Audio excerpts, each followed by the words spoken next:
Could a strange substance found by a southwest Arkansas man be part of a government test? Well, that's the question at the heart of a phenomenon called chemtrails, now getting widespread attention. Well, tonight, KSLA News 12 investigation reporter Jeff Farrell shows us the results of testing we had done about what's in our skies.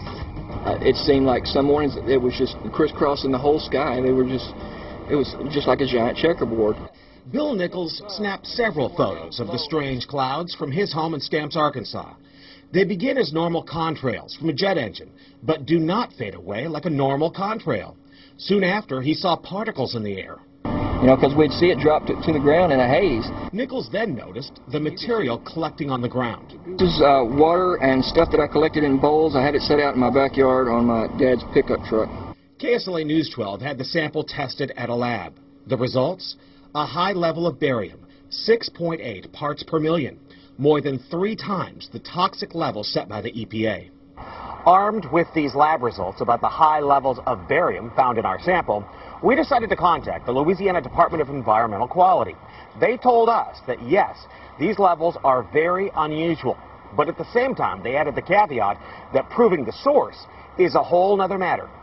Barium is a hallmark of other chemtrail testing, which even attracted attention from a Los Angeles TV station. There's already no shortage of unclassified weather modification programs by the government.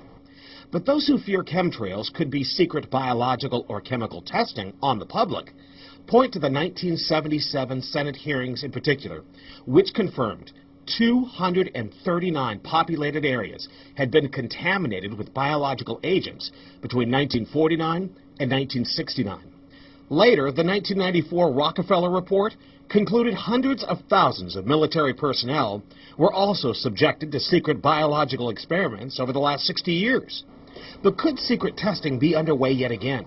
I'd rather it be something inert and benign, something that's, not causing any damage, but I'd like to know what it is. KSLA News 12 discovered chemtrails are even mentioned by name in the initial draft of House Bill 2977 back in 2001 under the Space Preservation Act. But the military denies any such program exists. Jeff Farrell, KSLA News 12 reporting. And, it turns out until 9 years ago, the government had the right under U.S. law to conduct secret testing on the American public under specific conditions. Only a public outcry repealed part of that law, with some exceptions. Now, Jeff's report mentioned high levels of barium linked to those alleged chemtrails. We wanted to find out exactly what effects barium has on the body. We spoke with Mark Ryan, the director of the Poison Control Center. Ryan tells KSLA News 12 that short-term exposure can lead to anything from stomach to chest pains. Long-term exposure causes blood pressure problems. Ryan addressed concerns by chemtrail researchers that barium could be meant to wear down a person's immune system.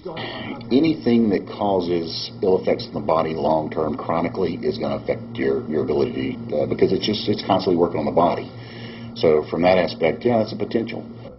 Ryan says he's conducted research on his own about secret government testing on the public, but he's still a bit skeptical about the alleged chemtrails, at least at the moment, because the Poison Control Center has seen no calls about exposure to barium.